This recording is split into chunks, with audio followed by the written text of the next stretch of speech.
Sepetak Tanah Surga adalah Banyuwangi. Oleh Bitari Novi Agustin. Inilah estetisnya kota Banyuwangi. Kabupaten Banyuwangi adalah kabupaten paling timur di Pulau Jawa yang sudah termasyhur kekayaan alamnya.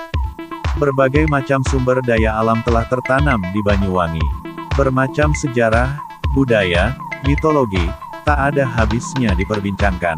Kota yang berjuluk Sunrise of Java ini mendapatkan peringkat pertama sebagai kabupaten kota dengan kinerja terbaik di Indonesia yang ditetapkan oleh Kementerian Dalam Negeri Kemendagri bulan Oktober lalu. Pencapaian ini tentunya menjadi kebanggaan tersendiri bagi masyarakat Banyuwangi.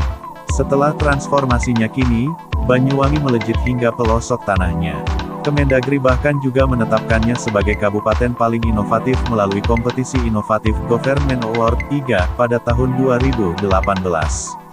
Sungguh kebanggaan yang tiada taraf atas pencapaian yang begitu luar biasa ini. Pemerintah dan masyarakat yang begitu memperhatikan kemajuan Banyuwangi ini dipandang sangat perlu diapresiasi. Tidak hanya itu, kita semua memang patut bersyukur atas apa yang Tuhan berikan pada Kabupaten Banyuwangi. Hal yang tak asing di berbagai kalangan, yang juga berhubungan dengan Banyuwangi adalah adanya budaya santet. Santet tak asing lagi didengarkan. Tak hanya penduduk Banyuwangi, bahkan orang-orang di luar kota pun seakan ikut membentuk menciptakan opini kesejajaran antara santet dan Banyuwangi. Bagaimana tidak, kalau siapapun bertanya tentang Banyuwangi pasti mereka juga akan mempertanyakan pula tentang santet. Santet identik dengan Banyuwangi. Tapi kenapa begitu? Santet juga ada di kota lain selain Banyuwangi. Bahkan di kota-kota lainnya santet juga memiliki popularitas yang tinggi. Tapi kenapa santet selalu dihubung-hubungkan dengan Banyuwangi? Jelas persepsi seperti itu membuat beberapa orang Banyuwangi merasa risih. Sebab selalu saja ada orang-orang yang mempertanyakan santet ketika bertemu orang yang berasal dari Banyuwangi. Padahal budaya lainnya masih asik dibahas. Ketika santet saja sudah tidak terlalu populer dan melekat di Banyuwangi, kenapa halayak masih saja menyetarakannya? Dari dulu hingga saat ini Banyuwangi dikenal dengan kesuburan tanahnya. Sebelum kependudukan tentara Jepang wilayah Banyuwangi secara ekonomis tanpa kekurangan ditunjang dari kondisi alamnya yang cukup subur. Bahkan daun genjer saja dulu dianggap sebagai tanaman parasit. Saat ini menjelma menjadi menu makanan yang lezat. Selain kaya akan hasil alamnya, Banyuwangi juga terkenal akan kekayaan seni budayanya. Kebudayaan tari tradisional seperti gandrung, telah menjadi identitas diri Banyuwangi. Filosofi dan gerakannya telah mengalir secara alami di dalam jiwa rakyat Banyuwangi.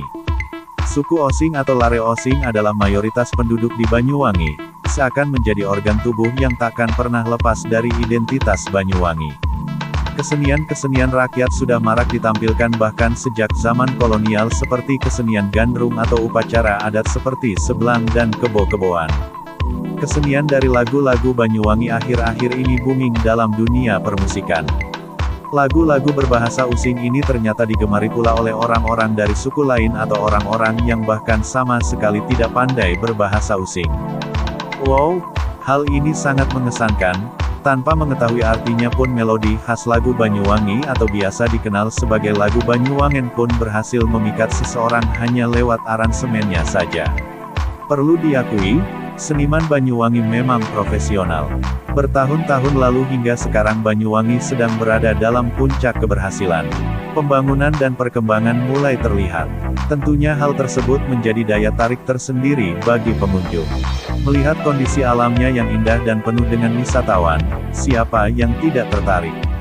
Apalagi budaya-budaya lokalnya yang penuh dengan makna tersirat. Dengan melihat orang-orang yang tersenyum bahagia setelah berkunjung ke Banyuwangi, siapa yang tidak tertarik? Untuk spot fotonya, Kabupaten Banyuwangi juga tak kalah menariknya loh. Untuk para wisatawan yang gemar mengabadikan momen-momen menarik, kalian tidak perlu mencari-cari spot foto yang susah dijamah. Banyuwangi memiliki banyak solusi untuk masalah itu. Bahkan keindahan alam dan aslinya wisata di Kabupaten Banyuwangi tak kalah menariknya dengan tempat-tempat wisata di Pulau Bali. Pertama yaitu Taman Nasional Baluran. Taman Nasional Baluran ini memiliki pesona yang eksotik. Bahkan karena destinasi wisatanya yang begitu eksotik, wisatawan sampai menjulukinya sebagai Little Africa. Karena pemandangan yang begitu indah dan savananya yang tak kalah bagus dari Afrika, pasti tidak akan rugi untuk menempuh perjalanan dengan jarak 40 km dari Banyuwangi ke Situbondo dengan estimasi waktu sekitar 1 jam. Ada 3 destinasi wisata Taman Nasional Baluran yang wajib dikunjungi yaitu Evergreen, Savana Bekol, dan Pantai Bama. Untuk informasi lebih lanjut dan menariknya lebih baik dikunjungi saja wisata ini secara langsung. Selanjutnya yang tak kalah eksotis adalah hutan dejawatan yang berada di Desa Benculuk, Kecamatan Cluring. Tempat wisata ini sekilas mirip hutan Fangon dalam film The Lord of the King. Hutan dejawatan juga pernah dijadikan latar tempat film rasuk yang sempat populer di Indonesia. Maka dari itu, wisata ini menjadi daya tarik sendiri bagi pengunjung. Destinasi wisata di Banyuwangi lainnya juga tak kalah menarik. Contohnya seperti Rawabayu, Kawah Ijen yang dikenal dengan Blue Fire-nya, Bangsring Underwater, Pantai Plengkung, Air Terjun Congklak, Pulau Merah, dan lain-lain. Banyuwangi tak ada habisnya memanjakan mata dengan segala kelebihannya. Banyuwangi juga tak akan berhenti memanjakan lidah dengan kuliner-kulinernya yang khas seperti rujak soto, sego tempong, kupat lodoh, pindang koyong, dan lain-lain. Dalam bidang transportasi, Banyuwangi juga sudah cukup maju. Bandara Banyuwangi menjadi Green Airport pertama di Indonesia. Sejumlah inovasi transportasi lainnya antara lain penggunaan lampu lalu lintas tenaga surya, kelengkapan sarana prasarana, penyediaan jalur pesepeda, dan konsep terminal terpadu yang sedang dirintis. Sungguh kekayaan alam dan lingkungan yang masih asri di Banyuwangi ini sangat mengesankan. Apalagi pembangunan-pembangunan yang telah dirintis sedemikian rupa. Jangan sampai ada yang merusak keindahan Banyuwangi ini. Marilah kita ikut andil dalam upaya perkembangan sektor-sektor di Banyuwangi ini. Hanya dengan tidak membuang sampah sembarangan saja sudah berperan penting dalam menjaga lingkungan. Kehidupan selaras serta kesatuan dari masyarakat Banyuwangi akan merangkul kabupaten ini menjadi lebih maju dan lebih baik lagi. Juara 2 Lomba Esai 10 Tahun Banyuwangi penuh inovasi kategori pelajar.